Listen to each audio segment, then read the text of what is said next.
Nanaran, narararan. Maite Franco ipuin kontalariak aurkezten du. Nanananarararan. Larararan, larara. Jakina, asmatu egin behar, beti bezala. Baina, oraingoan lan gehixeago emango dizuet. Izan ere, asmatu beharko duzue zeipuin den, baina asmatu eta gero, emango dizuet nik ere. Egin beharreko bat edo beste, udara oso luzea baita, eta ez dakit udaran zehar, elkar ikusiko ote dugun berriz ere, eta horrela izango duzu ere, ipuinekin zer gozatu, eta zer egin, eta zer asmatu. Izan ere, esan bezala, asmatu beharko duzue ipuinaren gaia, eta asmatu beharko duzue zuek ere, ipuintxo bat.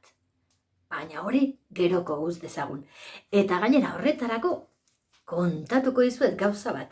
Gianni Rodari idazle italiarrak, orain dela 100 urte jaio zenak, bazituen 11 trikimailu ipuinak sortzeko, horregatik egiten omen zituen hain istorio ederrak. Eta neska mutilok, trikimailuak baldin baditugu, trukoak baldin baditugu, asko zerrazagoa da istorioak sortzea, horrela milak atera daitezke, eta gu ere idazle fin bihurtu. Gaurkoan, adibidez, azalduko dizuet, eta gero zer izeneko trikimailua. Eta nola egiten da, zer da trikimailu hori? Oso erraza da, zer egin behar da? Entzun. Hartu beharra dago, buruz ezagutzen dugun istorio bat. Nahi baduzue, herri ipuin bat, adibidez, Txano Gorritxo, edo adibidez Errauskine, edo adibidez Pinotxo, edo nahi duzuena, Pinotxo herri ipuia ez da, kolodik asmatutakoa, berdin zaigu, oso ondo dakigun istorio bat, oso ezaguna egin dena, buruz dakiguna. Eta behin hori hartu dugula, behin aukeratu dugula, egin beharko genuke, istorio horri, egin beharko genioke, bukaera jarraipen bat, esan da, jarraipen bat, bigarren atala bezala. Beste aukera bada, bukaera aldatzea ere, horrela ere, beste jarraipen bat sortuko litzateke berez, ez da, agian. Eta adibide bat emango dizuet, argiago uler dezazuen, demagun Txano Gorritxo epatu dugu ba. Historio horretan, badira esaten dutenak, ehiztariak tiro egin ziola Otxoari, eta akabatu ez, hil ere egin zuela. Demagun ez zuela hil, demagun izutu ere, zauritu, hori bai ez, lortu zuela ehiztariak, edo agian Amonak, edo agian Txano Gorritxok, bat edaki, edo agian Otxoak berak, zeote dau, tramankuluari begira, pum, ez da, berdin zaigu modua. Baina zein izango litzateke jarraipena, adibide bat emango dizuet, Otxoa ospitalera doala, medikuari, edo albaitariari hobesan da, kontatzen diola, azaltzen diola zer duen, albaitariak sendatu egiten duela, eta gero, demagun Otxoa erdi zauritua, basora itzuli, eta askotiz bat idazten diola Txano Gorritxori, adibidez, mehatxatu eta esanez gainera, mendeku hartu nahi duela. Txano Gorritxo, sendatu naiz, berriz ere basoan elkar ikusten badu, jan egingo zaitut. Ze aterako litzateke hortik. Bueno, nire saioetara etorrita zaudetenok, baten batek, hori ezagutu du, nik sortutako historio hori. Egin duen hori, Gianni Rodariren trikimailua erabilita. Edo beste adibide bat, Errauskina aipatu dugu, Mari Errauskin, Marixor, deitu nahi duzuen bezala, Zenizenta delakua. Badakizue hor, ama orde gaiztoa, bi aizpa orde, are gaiztoa guak, garbitu gure Errauskine, eta dantzaldi horietan, printzearekin maite mindu, tarekin ezkondu, gutxo gora bera horrelakoa da historioa, ez da labur bilduta. Nola jarraituko litzateke historio hori? Demagun, hasieran oso zoriontsuak direla, bai Errauskina eta printzea, baina ara non printzea konturatzen den, Errauskinari garbitzea pila bat gustatzen zaiola, besterik ez duela egiten, eta gainera haserretu ere egiten dela, eta esaten diola, haizu, baina ze zapata zikinekin zabiltzan, hor, erantzi egin beharko zen iduzke sarreran, bestela begira nola usten duzun, gure jauregitxoa, azelan ematen didazun, zer dauze galtzon zio zikina, baina izara kapaza astean behin sikera o astean bitan aldatzeko? Imaginatu, nolako historioa izango litzateken hori. Bani ziur naiz, printze aspertuko zela, tasiko zela pentsatzen, aizpa orderen batekin ezkondu izan banintz. Bale, txusiagoak ziren, etzien horren jatorrak, baina jarraitzen dute dantzaldietara joaten ziur naiz. Eta nik dantzaldietara joan nahi dut, eta ez hemen, eta ez egon hemen, beti herrieta egiten didan honekin bizitzen. Bai, zi historio atera liteken, ez da, hortikan. Bueno, hori da egitea, eta gero zer izeneko trikimailu bat, ez da? Horako, trikimailu bat erabiltzea. Eta gaurkoan, tatatxin, egingo dugu asmakizuna, asmatuko duzue zein den ipuinaren gaia edo protagonista, eta holaxe, entzungo duzue, nola egin daiteken, eta gero zer bat, baina osotasunian. Hauxe da, zikina da berez, ezkurra du amets, luzaro pentsatu arren, ezetz asmatu zer den. Bai? Asmatu zuen? Bai? Baina, azkarrak zareten? Pistari gabe gainera. Hori da, txerriak. 3 txerrikumen ipuina. Demagun eta gero zer bat egiten dugula? Edo bukara aldatzen diogula ipuin horri. Atera liteke honelako zer adibidez, ikus dezagun ze ateratzen den. Eskuak aurrean, kukua, ipuina, hasiko da. Begiak erne, belarriak tente, min gainatera.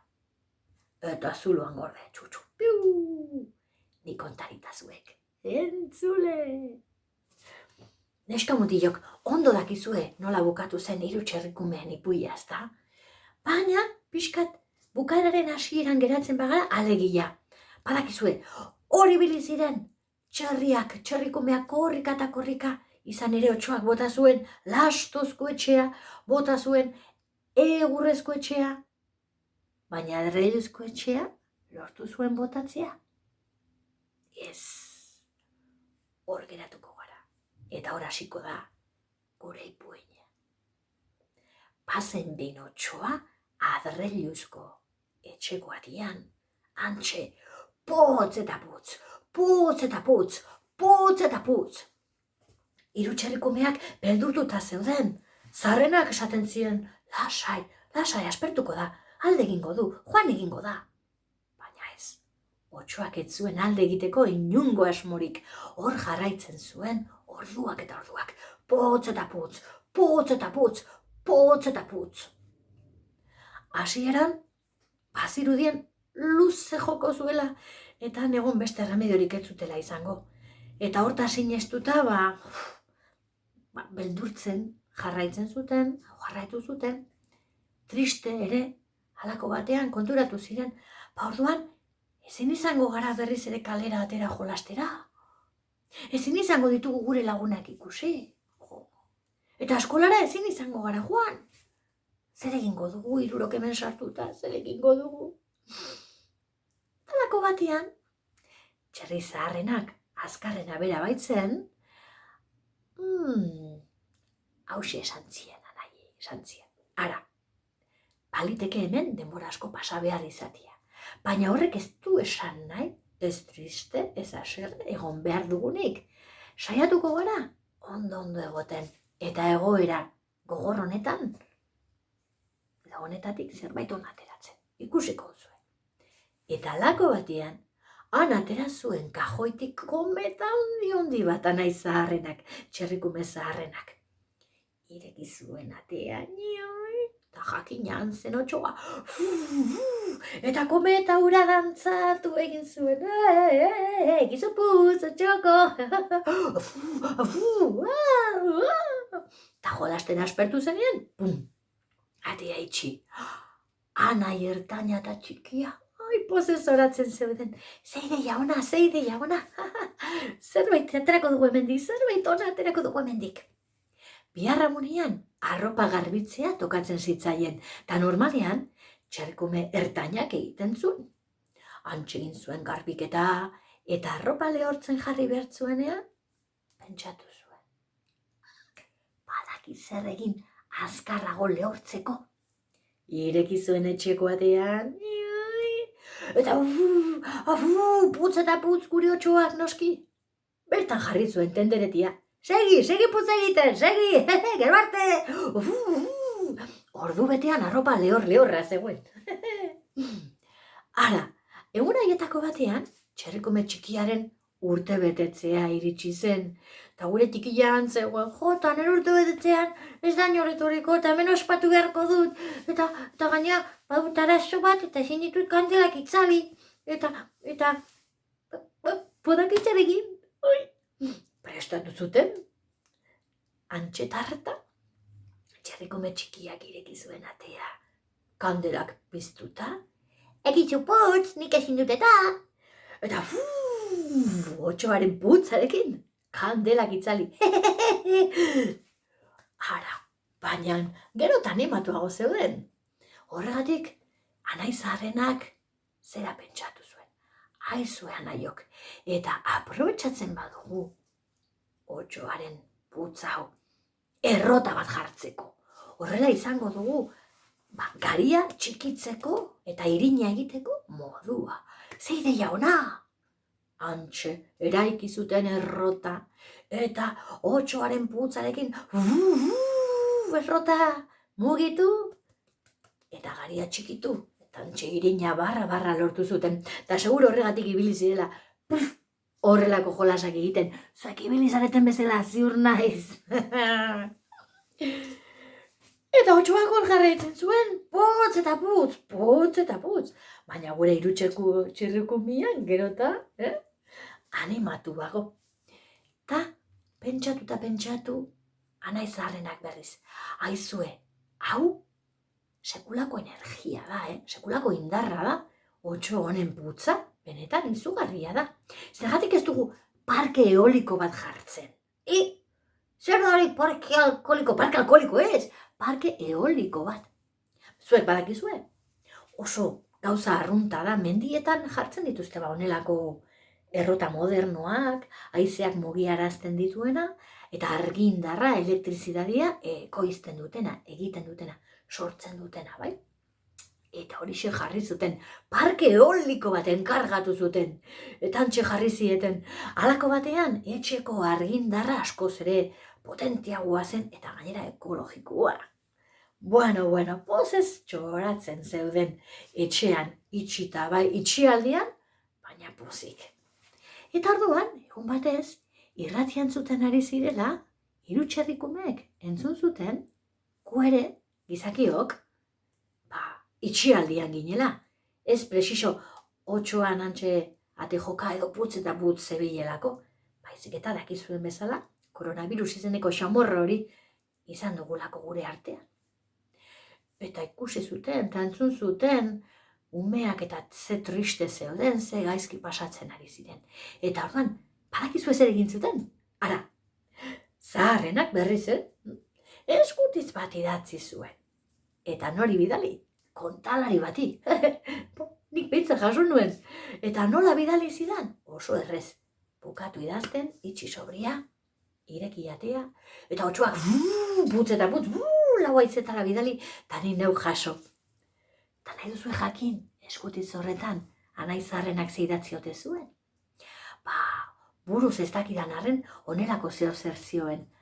Hauxe, neskamutilok. Gu ere, irutxerrikumeok, itxialdian gaude, zuek bezalaxe.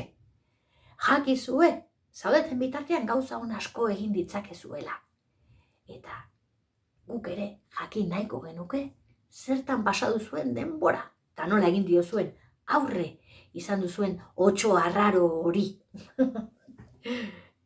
Eta, mesedez, egin ezazue, zerrenda bat, egun hauetan, hilabete hauetan, ze gauza hon egin dituzuen, guk ere ikus dezagun, zuek mundialak zaretela, eta edozein otxori aurre egingo diozuela zuen bizitzan. Hori dena jarri zidaten eskutitzartan, eta nik orain, hoxe, proposatzen dizuet, zuek ere zerrendatxo bat egiteko, itxita egon zaeten bitartian, eta erdi itxita, erdi barruan, alegia hilabete luze eta gogor xamar hauetan, ze gauza eder egin dituzuen, ze ziur naiz denbora izugarri ongi aprobetxatu duzuela. Eta lako batean tartak egiten ere ikasi duzuela besteak beste. Ba, neska mutilok, hau alabazan, alazpazan, sardadila, kalabazan, eta atera dadila, zuen etxeko atarian, eta gustatu bazaizue, badakizue, holaxe, egintzazue. Fuerteago, ez dute zer entzuten, fuertexeago, fuertexeago. Zaizter arte.